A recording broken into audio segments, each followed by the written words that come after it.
Apa yang dialami Korea Selatan seharusnya menjadi contoh nyata bagi Indonesia dalam menangani pandemi COVID-19.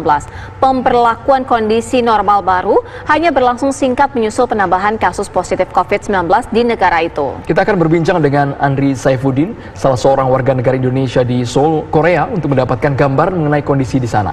Selain itu telah bergabung juga bersama kami Ketua Umum Ikatan Dokter Anak Indonesia, Dr. Aman B. Pulungan, dan juga ada dari Wasekjen Federasi Serikat Guru Indonesia, Bapak Satriwan Salim. Assalamualaikum, selamat sore.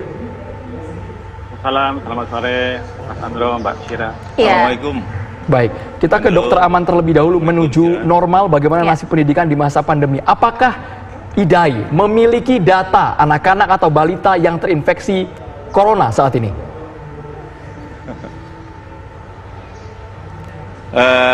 Ya, Assalamualaikum, selamat sore para pendengar TV One. Nah, kita sebetulnya data dalam arti kata yang kita punya ini adalah data dari teman-teman kita yang merawat. Tadi salah satu memang data dari Nusa Tenggara Barat. Kebetulan Bu Eka Nurhandini itu juga Ketua IDAI dari NTB. Jadi datanya itu cukup baik.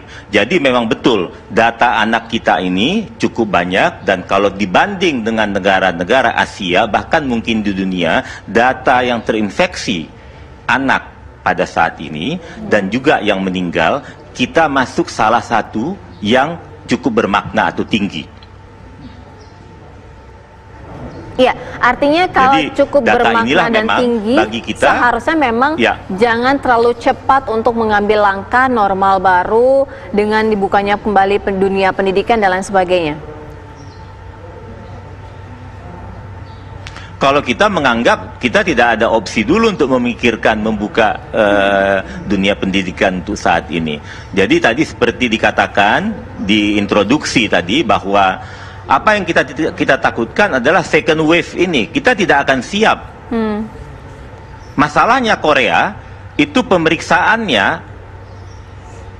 per penduduk itu dia sekitar 25-26 kali jumlah pemeriksaan kita. Nah, jumlah pemeriksaan PCR kita belum cukup. NTB salah satu yang banyak jumlah pemeriksaan PCR-nya. Jadi kasusnya banyak, DKI juga seperti itu. Tapi kita ada 34 provinsi. Tidak semua provinsi di Indonesia yang bisa melakukan pemeriksaan PCR cukup banyak. Jadi pemeriksaan PCR kita ini masih 1/25 di Korea. Dan harusnya pemeriksaan kita itu 30 kali dari kasus yang positif ada pada saat ini. Barulah kita baru memikirkan sesuatu kehidupan normal baru. Ini idealnya seperti ini. Tapi tentulah yang untuk dewasa ada analisisnya. Kami lebih menganggap bahwa anak-anak pada saat ini belum cukup saatnya atau waktunya untuk memasuki kehidupan normal baru dalam bentuk masuk ke dunia pendidikan yang untuk masuk ke sekolah. Dr. Aman, meskipun dari pemerintah sempat menyatakan masuk pada zona hijau, Dr. Aman. Nah, ini yang kadang-kadang saya mohon maaf kalau misalnya nanti ternyata kita berbeda dalam melihat. Kami kan mendapat data dari teman-teman kami yang merawat. Jadi ada yang dikatakan zona hijau. Hasil itu bisa jadi hasil atau seminggu, 2 minggu yang lalu. Sementara kita baru melihat kasusnya sekarang. Nah, jadi zona hijau ini harus kita lebih bijaksana menilai zona hijau ini.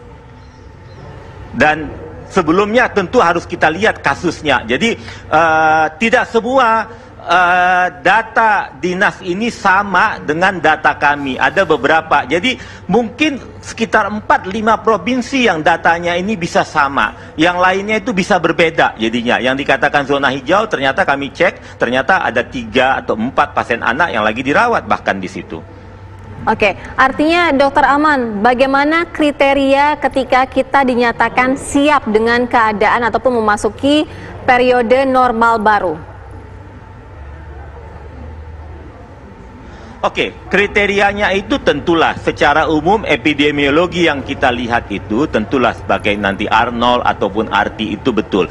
Tapi dengan syarat pemeriksaan yang kita lakukan ini 30 kali dari jumlah kasus yang ada. barulah kita baru bisa berandai-andai memikirkan bagaimana situasi real yang ada pada saat ini. Dan walaupun kami melihat setiap minggu ada kenaikan kematian anak ataupun jumlah kasus yang positif, tapi jumlah ini masih underestimate karena jumlah pemeriksaan PCR-nya belum sesuai yang kita harapkan. NTB salah satu jumlah pemeriksaan PCR-nya banyak, dia sekitar 10 kali dari jumlah kasus yang ada. Jadi angka positifnya itu sekitar 12% kalau nggak salah yang di NTB. Tetapi ini tidak berlaku di seluruh provinsi.